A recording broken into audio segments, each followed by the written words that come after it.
Pada tanggal 11 Februari tahun 1929, ditandatanganilah perjanjian antara Kerajaan Italia dengan Tahta Suci, dan perjanjian tersebut dinamakan Pakta Lateran atau Traktat Lateran.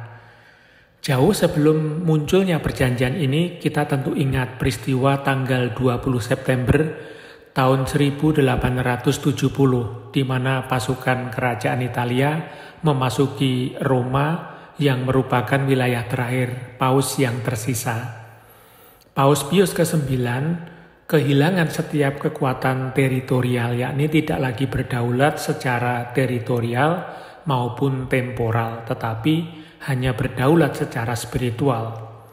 Apa yang terjadi sejak saat itu adalah bahwa Paus Pius ke-9 dan semua penerusnya mencoba untuk menemukan kemerdekaan baru, karena mereka menemukan diri mereka di bawah kedaulatan Italia.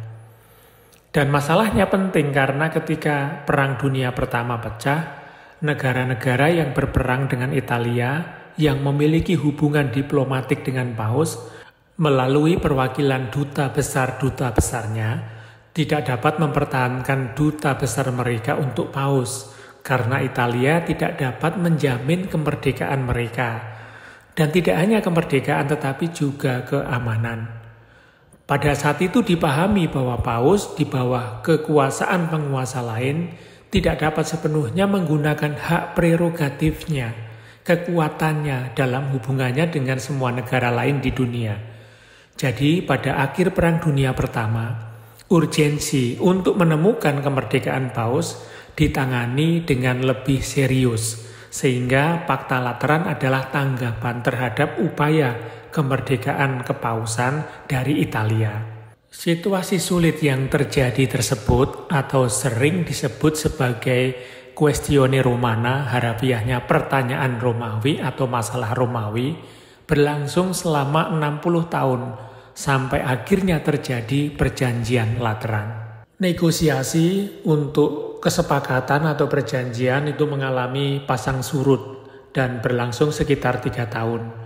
Pada tanggal 31 Januari tahun 1929, kesepakatan tercapai dan pada tanggal 11 Februari tahun 1929, Pakta ditandatangani di Istana Lateran oleh Kardinal Gaspari yang mewakili Tahta Suci dan oleh Mussolini yang mewakili Italia. Lalu apa isi dari Pakta Lateran tersebut? Pakta Lateran itu mencakup 2 bagian yang terhubung secara yuridis dan saling melengkapi, yakni perjanjian dan konkordat. Perjanjian tersebut dimaksudkan untuk secara definitif dan tidak dapat ditarik kembali menyelesaikan masalah Romawi atau Questione Romana yang muncul pada tahun 1870 dengan aneksasi Roma ke kerajaan Italia. Perjanjian tersebut sangat esensial karena terkandung di dalamnya pengakuan kedaulatan Tahta Suci di bidang internasional sebagai atribut yang melekat pada sifatnya sesuai dengan tradisinya dan kebutuhan misinya di dunia, sebagaimana tercantum di dalam pasal 2, dan juga dalam konstitusi negara Kota Vatikan yang menyebutkan tentang kedaulatan penuh dan eksklusif dari Paus Roma tanpa campur tangan dari pemerintah Italia, sebagaimana tertulis di dalam pasal 3 dan juga pasal 4. Lalu berkaitan dengan konkordat, dimaksudkan untuk mengatur kondisi keagamaan dan gereja di Italia dalam iklim moral, religius, dan juga yuridis baru yang diciptakan oleh perjanjian. Konkordat juga membahas kesepakatan mengenai penunjukan uskup, kebebasan komunikasi antara paus dengan para uskup dan klerus Italia pada umumnya. Dalam perjanjian tersebut juga ditangani masalah-masalah secara lebih tepat menyangkut keberadaan negara Kota Vatikan yang secara teknis disebut sebagai negara enklave, yaitu negara yang berada di dalam negara lain. Contoh persoalan yang ditangani itu sangat konkret, misalnya saja tentang air. Dari mana asalnya? Pasti dari Italia. Lalu limbahnya, Kemana keluar limbah tersebut? Ya selalu menuju ke Italia. Lalu menyangkut juga persoalan yang jauh lebih luas lagi tentang hukum internasional yang terkait dengan kehidupan gereja, bagaimana Paus lalu memerintah seluruh kehidupan gereja di seluruh dunia. Fakta Lateran tersebut disambut dengan bahagia dan sangat memuaskan seluruh umat Katolik sedunia.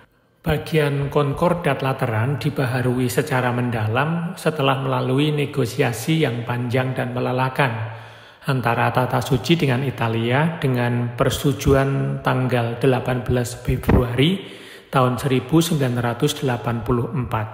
Misalnya yang terdapat di dalam pasal 1 yang berisi sebagai berikut. Republik Italia dan Tata Suci menegaskan kembali bahwa negara dan gereja Katolik adalah independen dan berdaulat di dalam tatanan mereka sendiri.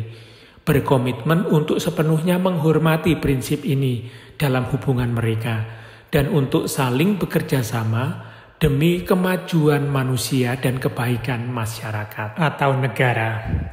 Lalu kalau bicara tentang perjanjian, konvensi, konkordat antara Tata Suci dengan negara atau masyarakat politik lainnya, kita bisa melihat bahwa kemampuan yuridis Tata Suci untuk hubungan internasional tersebut sudah berlangsung sangat lama sebagaimana sudah saya jelaskan pada video-video sebelumnya. Misalnya perjanjian antara Paus Calixtus II dengan Henry V pada tahun 1122.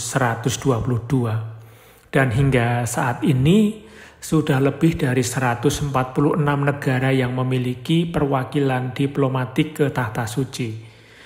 Delegasi Tata Suci lainnya menjalankan tugas mereka di 12 organisasi pemerintah internasional seperti PBB lalu Uni Eropa.